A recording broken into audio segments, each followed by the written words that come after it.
Hello, my friends, and welcome back. I'm Chisco Gaming, and today we're getting a look at what I think are the top 5 new Legendary Heroes in the brand new Season 3 of Dragonheir Silent Gods. And if you haven't yet downloaded the game, and you're like, bro, what is this game anyways? This is an open world strategy game with role-playing and tabletop vibes and mechanics that even has collaborations with Dungeons and Dragons, bringing iconic characters like Dritsto Erden and Elminster Almar into the game, as well as some of their foes that you get to go and fight. And if you want to download the game, check the link in the description. Using my sponsored link does support the channel, and a big thank you to the makers of Dragonheir Silent Gods for sponsoring this video. Whether you play on iOS or Android, you play on Mac, or want to download from Steam or the Epic Game Store for your PC, there are a ton of ways that you can play, and you can always switch from one device to another on the very same account, and that is how I play the game, all right? So click that link in the description to download the game. Deep Dive and Battle Peak. Use my gift code DRAGON0322 as well for some extra goodies. Now let's go and get a look at the top 5 new heroes of this season. At least these are the ones that I think are going to have the biggest impact. And of course, there's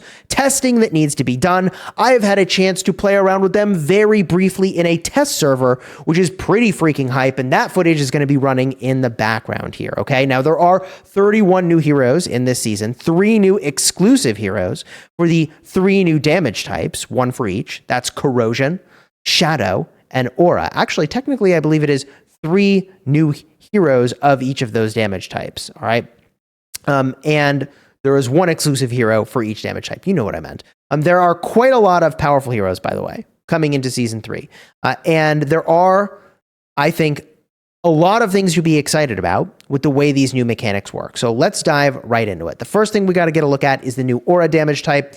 Again, I'm feeling more and more like Radiance just speaks to my soul as a art style and theme. But the first 2 heroes on my list are Amonleda and Diantha, which hopefully I have pronounced correctly. Now, Amonleda is the new exclusive hero for the Aura damage type, and she looks to be an AoE beast. She does so much AoE radiant damage from her ultimate and battle skill, which also gives her a massive shield. The new damage type works around the new Aura Energy, gaining Aura Energy to be consumed and turn heroes into a blaze state, which enhances their skills.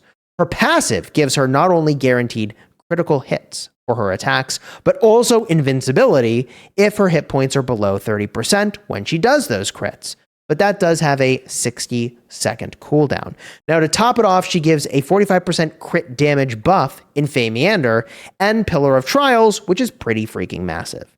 Now, the second hero I mentioned is Diantha, and in my opinion, she is going to be the Aura damage type's main enabler. Her ultimate generates a domain for 10 seconds, which the Aura energy consumed by allies is returned at the cost of depleting Diantha's Aura energy instead, acting kind of like a battery for Aura energy for her allies. So you can see why I'm like, oh, she's the enabler here. While also dealing damage, it puts a super huge debuff, which is called Full Bloom, which increases the damage taken by the enemy by Aura heroes by 20%. Her battle skill grants Aura energy to all Aura allies and deals a lot of damage in a 3x3 area. Her passive says that whenever Diantha consumes Aura energy, she will fire an orb that bounces between enemies and deals damage. But it also says that the number of orbs fired can be accumulated, but it doesn't state a limit. Gets me thinking that maybe she can infinitely stack her orbs as long as she keeps attacking and consuming her Aura energy.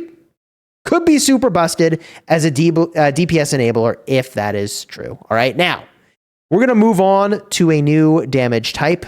As much as Radiance is currently feeling more and more like my spirit animal, I have to say that Rook looks like a freaking beast.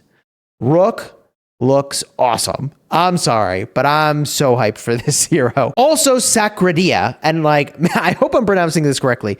Rook and Sacridia from the Corrosion damage type are going to be beasts, okay? Rook is the new exclusive hero for Corrosion, and he looks similar to Ascetius from Season 2 in the type of gameplay that he's going to be bringing. Now, similar to Burn, Corrosion works by stacking as much as possible. So you want to get as many corrosion stacks as you can onto the target or a group of targets to deal more damage. And Rook is the primary damage dealer for this class.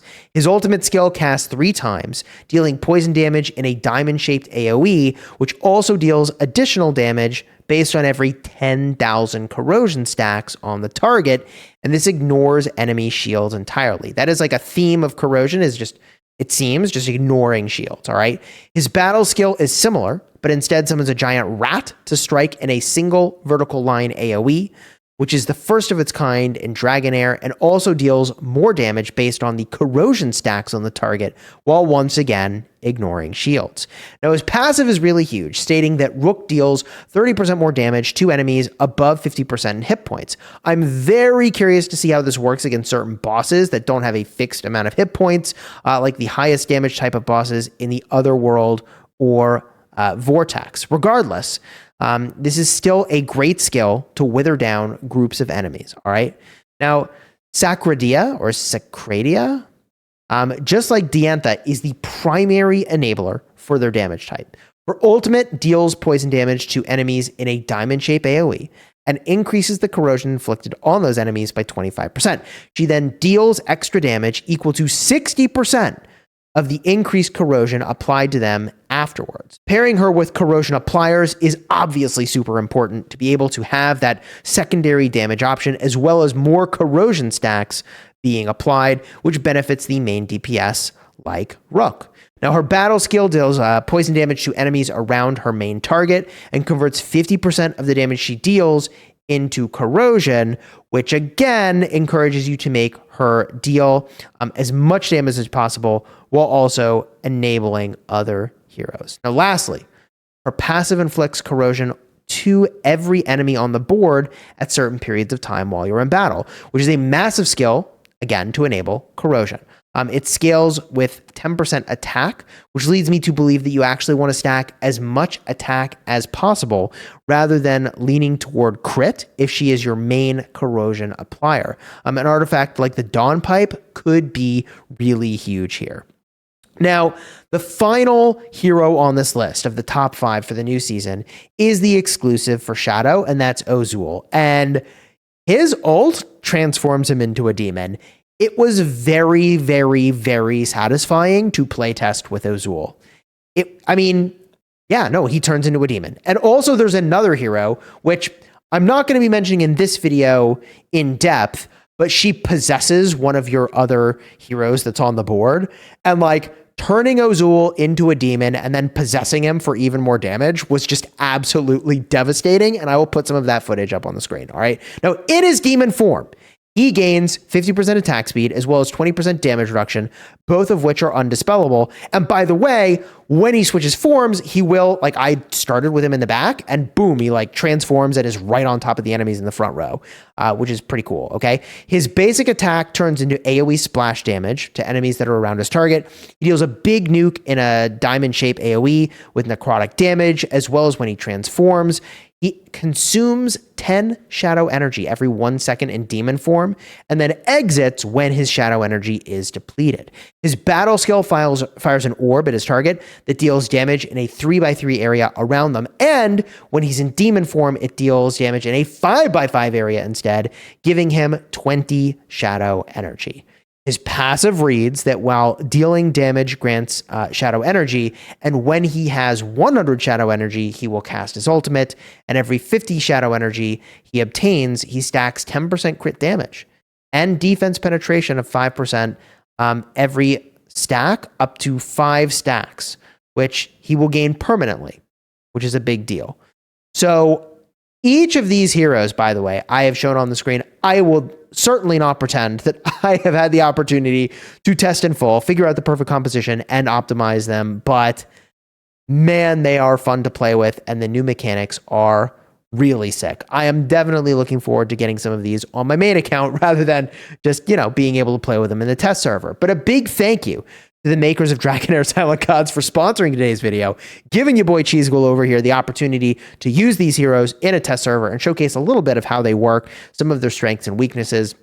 And if you've got any thoughts about which heroes you think are going to be crazy strong in this season, definitely let me know down below in the comments. Like I said at the start of the video, Radiance is just feeling more and more like my true spirit animal. So if I were picking between all of these, I'm kind of hoping that's a direction I can go in to make a team like I showed here with just like a ton of healing, a ton of shielding, debuff clearing, just all that is right up my alley, baby. And the auras are sweet. If you've got any other thoughts about Season 3, definitely let me know down below in the comments. Alternatively, if you just want more of an overview of the new season, I'll have a card in the end screen where I covered from top to bottom some of the new things that are in this season. And I'm going to be making another video, I think, going in depth on the artifacts and equipment. So subscribe if you haven't already so you don't miss out on it. And on the topic of missing out, if you haven't downloaded the game, use the link in the description, okay? Also use my code in the description of this video, but you can play on iOS, Android, on Mac or PC with Steam or the Epic Games Store. So ton of different ways that you can play this game. Until next time, you have fun smashing the kingdom.